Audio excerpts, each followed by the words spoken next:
How much for the gun? Not for sale. Okay, how much for the arm?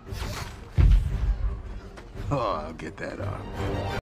हाँ भाई, हो गया shocking reveal, आ गया Quicksilver यहाँ पे गार्डियंस ऑफ द गैलेक्सी के हॉलिडे स्पेशल के पोस्ट एड सीन में। वेल, पोस्ट एड सीन का तो मुझे पता नहीं, लेकिन यहाँ पे सबसे पहले एक ही बात कहना चाहूँगा guardians of the Galaxy holiday special के बारे में कि यार ये कितने ऑसम है यार, और स्पेशली मैंटिस कितनी ऑसम है यार। मतलब हर एक पंच, हर एक डायलॉग आपके चेहरे पे एक हंसी लाएगा। और मैं तो यही कहूँगा कि अभी जितना है ना, जितना हंस लो है, एन्जॉय कर लो गार्डियंस की इस फैमिली के साथ, क्योंकि भर भर के रोने वाले हो, टिश्यू भी कम पड़ जाएंगे अपने आंसू पोंछने के लिए गार्डियंस 3 में। सो गाइस, स्टोरी यही थी कि किस तरीके से यहाँ पे जो है एक क्रिसमस प्रेजेंट की तरह केविन बेकन को ले जाने वाले थे यहाँ पे एक प्लैनेट पे, जो कि अब ऑफिशियली जो है यहाँ पे नाम हो चुका है guardians of the Galaxy family के लिए, क्योंकि कलेक्टर जो है यहाँ पे नोवेयर का प्लैनेट बेच चुके हैं। और वो यहाँ पे उन्होंने किसी को नहीं बेचा है, बल्कि यहाँ पे रैवेजर्स या फिर कह लो गार्डियंस को ही बेचा है। अब मुझे नहीं पता कि यार गार्डियंस या फिर पीटर क्विल के पास इतने पैसे कहाँ से आए, क्या यहाँ पे स्टार का खजाना लूट के गया था क्या अर्थ से।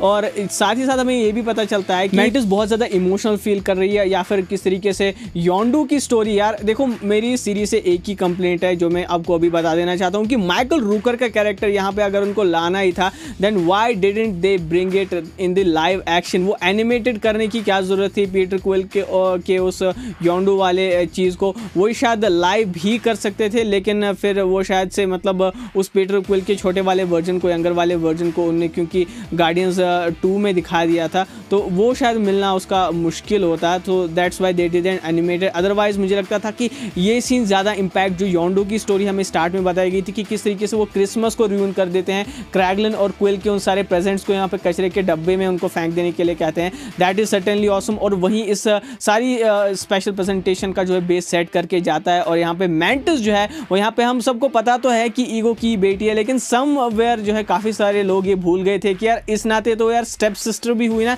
यहाँ पे पीटर क्विल की। वो ड्रैक्स के साथ मिलकर स्पेसशिप में जाती है और वो इमोशनल होकर यहाँ पे केविन बेकन को लाने का यहाँ पे नोवेयर पे सोचती है। लेकिन यार राइट फ्रॉम द स्टार्ट जब वो स्ट्रीट में जब वो लैंड करते हैं स्पेसशिप से, राइट फ्रॉम द स्ट्रीट, मैं ड्रैक्स को देख के हैरान था। वो सोच रहा था कि यार इतने सारे लोग इतने स्टैंड स्टिल जो है परफेक्टली, कैसे वो भी किसी को भनक लगे हुए बनाने कि मेरे से भी ज़्यादा कोई इनविजिबल ऐसे स्टैंड स्टिल रह के कैसे हो सकता है। और जो कॉस्प्ले आपको देखने को मिलता है यहाँ पे, किस तरीके से उस कॉस्प्ले वाले बंदे को यहाँ पे ड्रैक्स पीटता है, एब्सोल्युटली फनी। या फिर ये कॉस्प्ले वाले कैप्टन अमेरिका के ऊपर किस तरीके से उसको स्टीव समझ के जो है उस पर जंप करती है मैंटिस, एब्सोल्युटली ऑसम। लेकिन असली पार्टी तो तब स्टार्ट होती है जब वो बार में जाते हैं, और बार में जिस तरीके से जो ड्रिंक करने का तरीका होता है यहाँ पे मैंटिस का, और मुझे लगता है कि वो हवा शायद उनको कहीं और से छोड़नी थी मैंटिस को ड्रिंक पीने के बाद, लेकिन उसने मुंह से छोड़ दी। So you know what I mean. और ये थोड़ा सा बैड जोक भी था। लेकिन टोनी स्टार्क के खजाने को भले ही ना लूटा हो, लेकिन यार लोगों से लूट के मतलब अपने असली रूप में उसे कॉस्प्ले समझकर किस तरीके से लोग उनको बोरी भर भर के यहाँ पे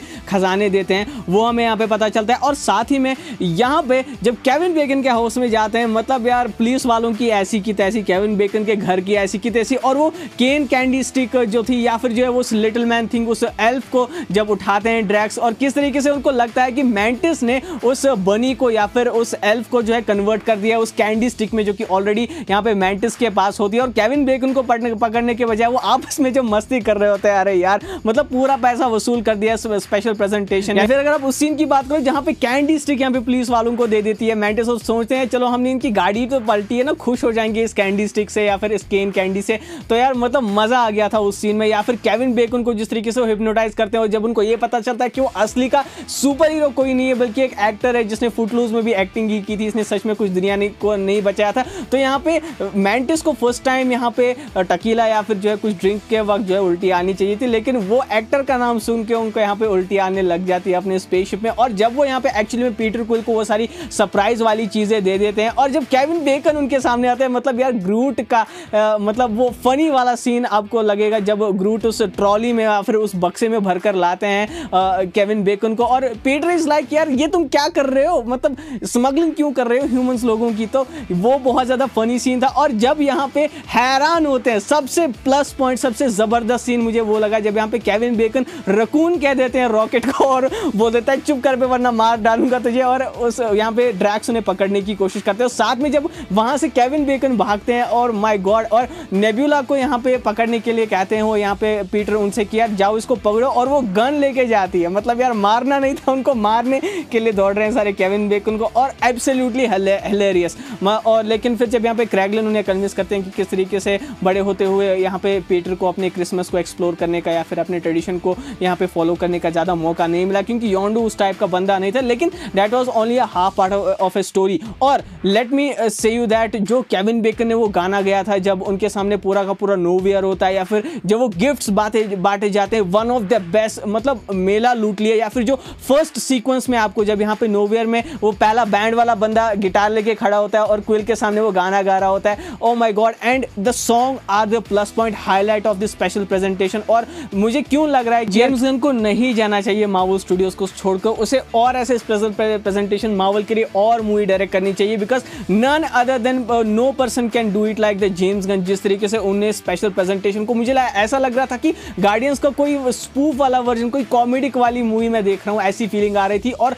it will keep you hooking for the more, आपको लगेगा कि यार हाँ और चाहिए, आपको और चाहिए। लेकिन जब वो स्टोरी फिर से रिवील होती है, जब यहाँ पे रिवील करती है या फिर एहसास दिलाती है मैंटिस कि यार एक्चुअली में तुम मेरे भाई हो, भले ही तुम्हारे फादर ने वैसा तुम्हारे साथ ना किया हो, तुम्हें वैसा अपने रियल फादर की तरफ से ट्रीटमेंट नहीं मिला हो, और वो सारी चीज़ें सुनकर जब पीटर कहते हैं कि फिर तो इस हिसाब से अगर मुझे अब रियलाइज़ हुआ है कि तुम मेरी सिस्टर हो, then it's the greatest ever Christmas present for me. और यहाँ पे जब केविन बेकन को बाय करते हैं और जाते हैं यहाँ पे छोड़ने वापस से अर्थ पे, तब यहाँ पे हमको एक बात और पता चलती है कि उससे पहले यहाँ पे अब मतलब इंटरस्पेस कनेक्टिविटी या फिर मोबाइल फ़ोन यार उस स्पेसशिप में भी काम करते हैं, जिस स्पेसशिप में वापस छोड़ने जाते हैं उन्हें क्रैगलिन। और क्रैगलिन ये भी रिवील करते हैं कि 400 मिलियन लाइट ईयर्स की रेंज है जो सैटेलाइट्स यहाँ पे फ़ोन कनेक्टिविटी के लिए लगाए गए हैं उन गार्डियंस की शिप है। लेकिन एक बात मैं तो आपको बताना भूल ही गया कि रॉकेट को यहाँ पे नेबुला की तरफ से जो प्रेजेंट मिलता है ना, वो बकी की आर्म होती है, जो कि इन्फिनिटी वॉर में प्रॉमिस किया था उन्होंने कि वो बकी के शोल्डर से जो है खींच के जरूर लेकर रहेंगे।